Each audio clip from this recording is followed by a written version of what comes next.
What the fuck is this piece of shit?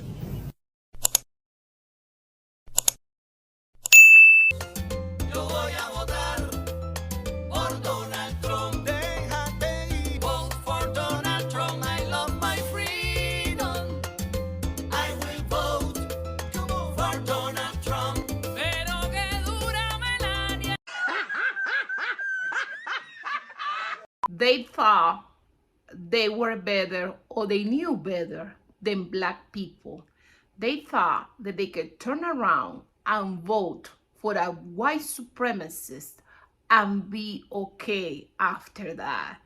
They are just suffering right now. They are crying. And yes, I prepared you a really good video of Cubans for Trump.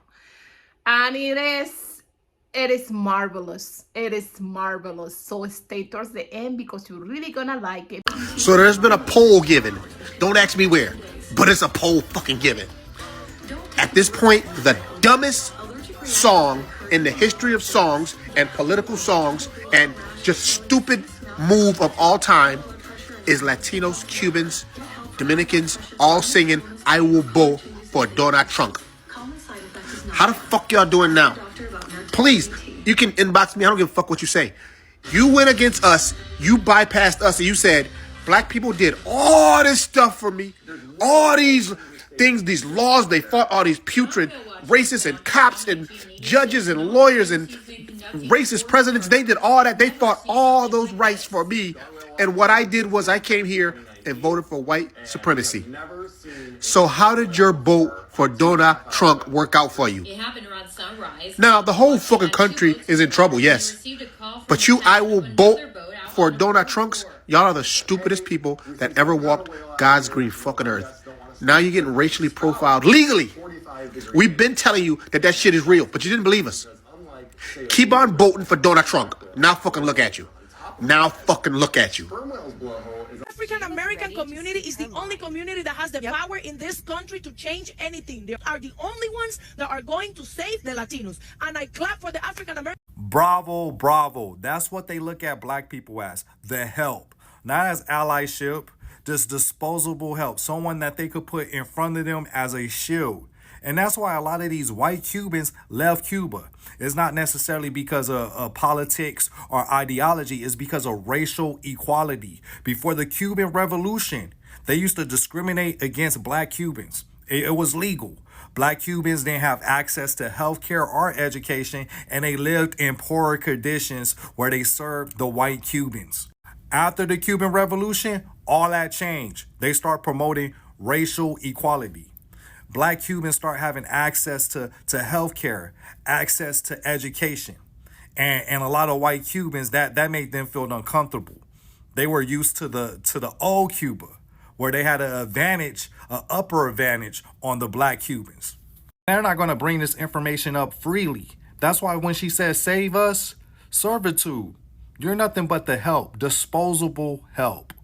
Make my white Cuban life a little bit easier and comfortable since our white savior, Trump, is deporting us.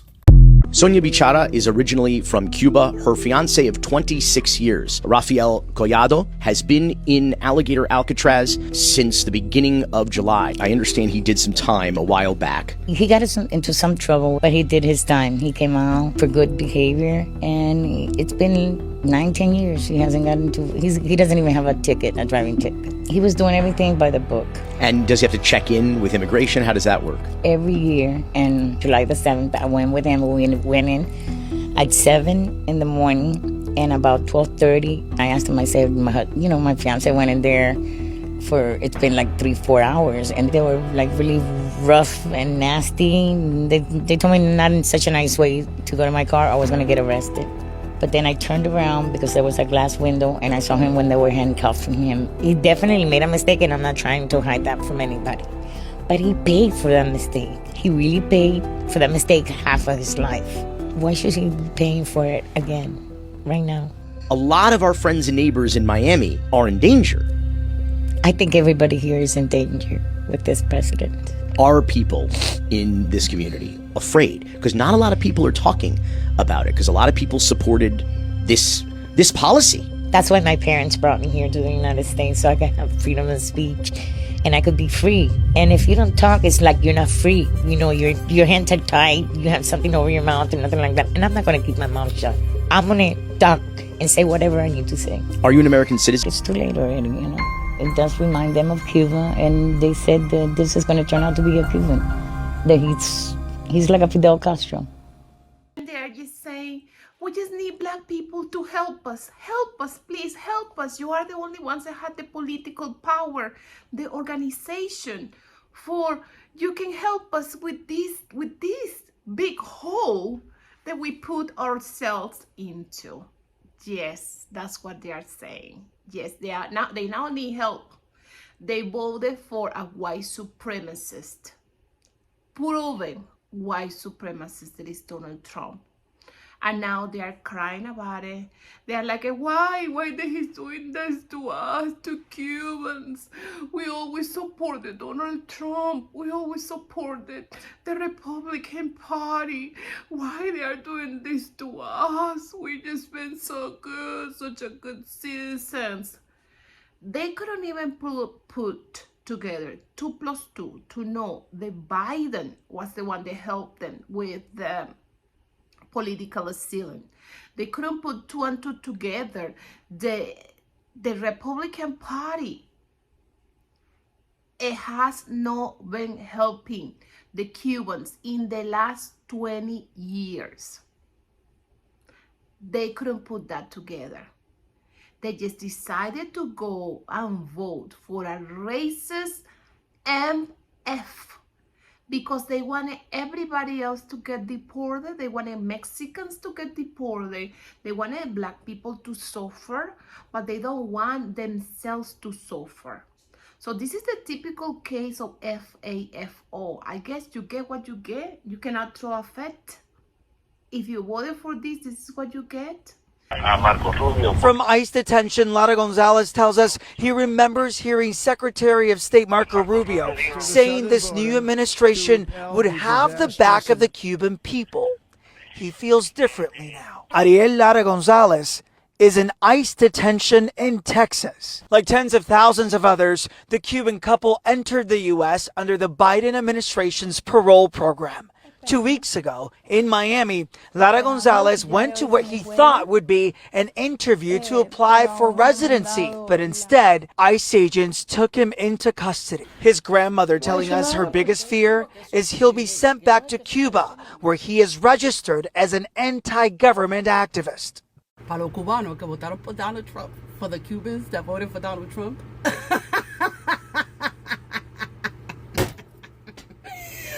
You can't even see your own family.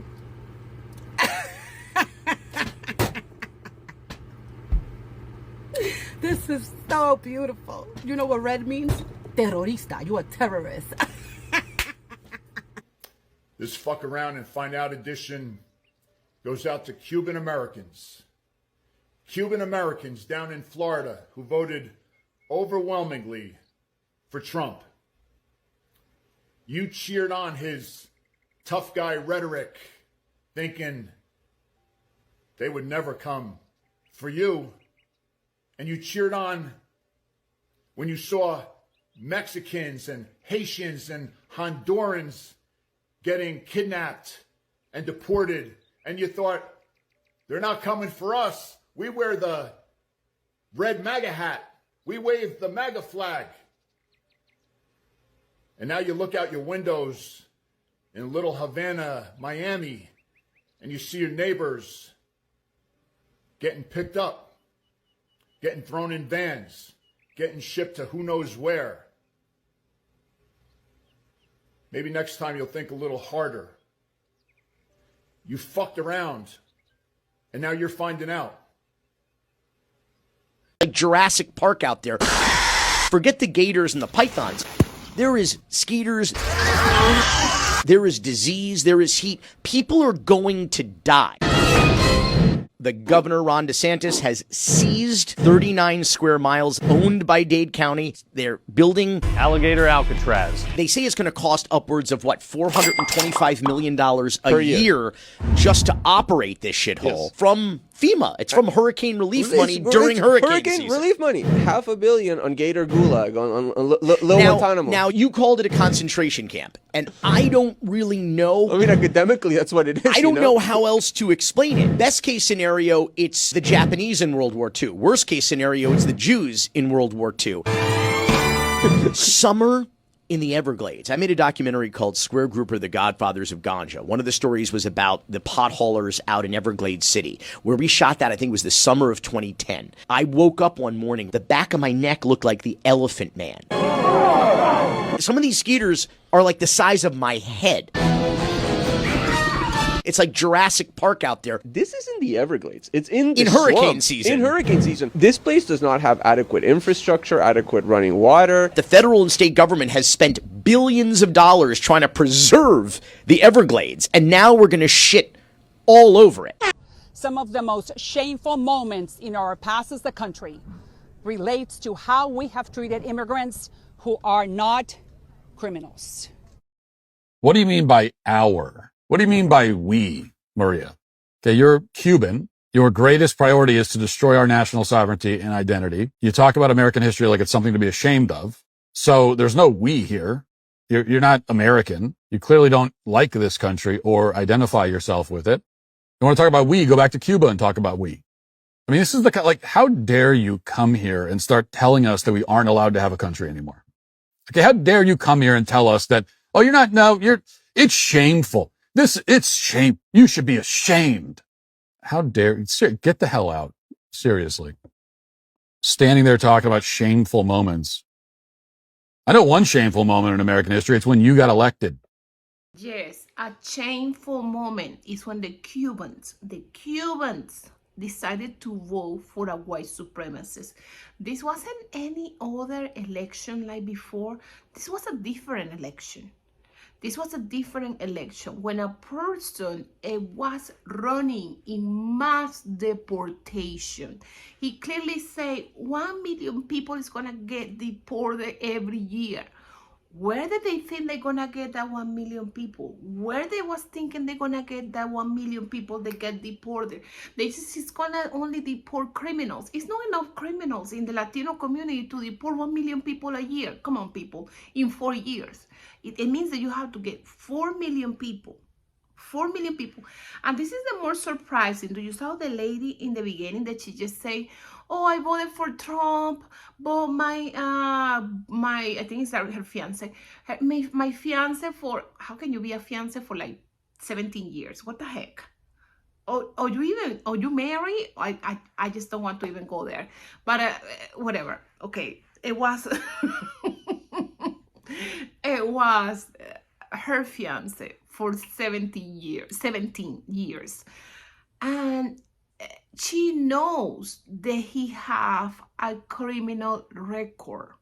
So she still go and voted for Trump, knowing that Trump promised everybody that he's gonna deport 4 million of Latino in a 4-year period, and his boyfriend have a criminal record.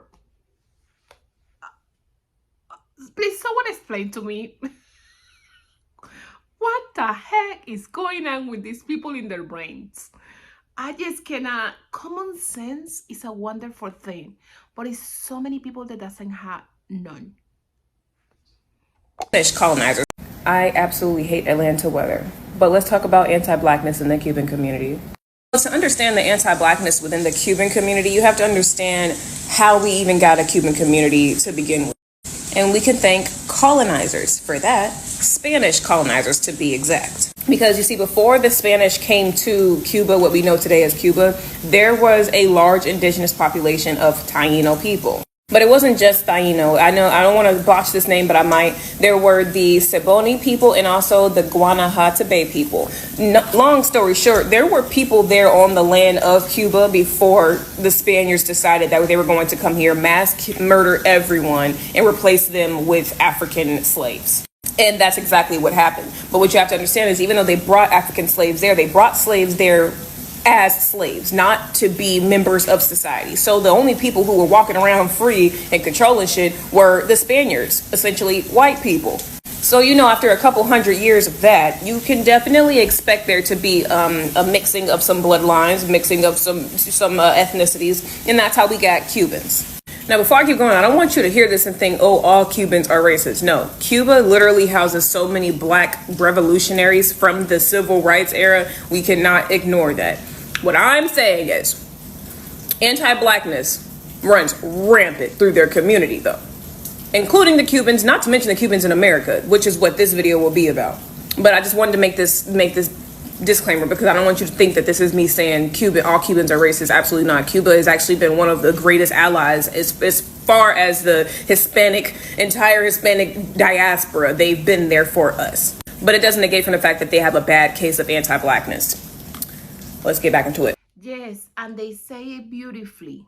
Yes, the Latino people, the Hispanic country, have lived through almost 600 years of colonization, where the colonizers, in this case the people from Spain, came to these pieces of land in America and they brought the slave. First they made the natives slaves, and then after that, when they see the natives, they couldn't keep them because they will escape, because they know the land really well, and also they will die easily. They decided to bring the black people, but the black people, it wasn't for be members of society. It was just to work. It was just to be a slave. And yes, and the people that is here, you know, the Cubans, this go all over Latin America, okay, all over Hispanic America. All of them somehow they do have black population. Some countries more than other ones, and some countries like Argentina, they just passed law long time ago. That's not right now, but they passed law long time ago to kill all the black people that they have in possession. So all the masters in Argentina, and this is a dark chapter of the Argentinian history. They don't want to recognize that, but this is a fact. They send a communication to all the members of society. They have black people as a slave, that they needed to kill all those people because they didn't want to have a growing population in Argentina with black people. That's why they have the countries of Latin America. They are the ones that have less black population. And in Chile, they didn't send a communication to kill them, but they restrain. They like a reservation of black people, where black people couldn't get out of that town. It's like 2 towns in Chile that they have black people, so that they have communication that they couldn't get out of that town. They couldn't mix with anybody else. So that's the way that they control the black people growing in those countries. Of course, it's common knowledge that Brazil have a lot of black people. It's a common knowledge that Cuba have a lot of black people. Venezuela, it have been mixed. Venezuela have like all the coast area is all full of black people. I'm from the coast too. Of course, I'm mixed with everything, but a lot of coast people from the coast of Venezuela, they are all black, and they get to keep the culture, the religion, the black religion, the culture, and the music, and some of the food too.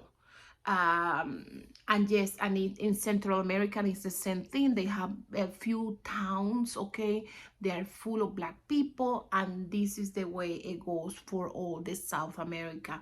But yes, the colonizers, and in the way that she say, the Cuban, they still, you know, they still see black people as a less, okay, because they are like the product of the colonizers going into Cuba. Toda mi familia votó por Trump. Your whole family voted for Trump. Pero te sientes decepcionada? Do you feel disappointed, deceived, engañada? ¡Una de A wave of disappointment. One of President Donald Trump's most loyal voting blocs, Cuban and Venezuelan immigrants.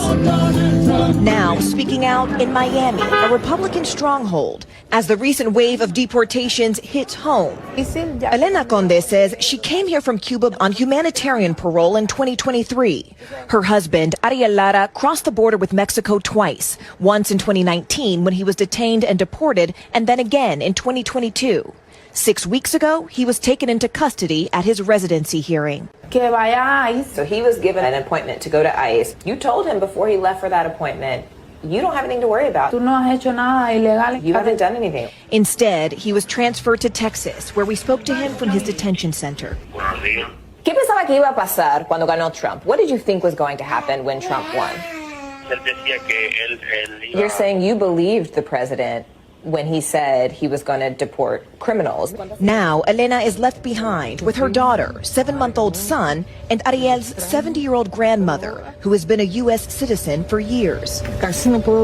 Together, facing a reality they never imagined. Have y'all seen the video of that Cuban Trump supporter, man, complaining about Trump after there was a video that went viral of him celebrating Trump's victory a few months ago because Trump signed an executive order that's pretty much demanding that truck drivers know and speak and can read English in order for them to be a truck driver.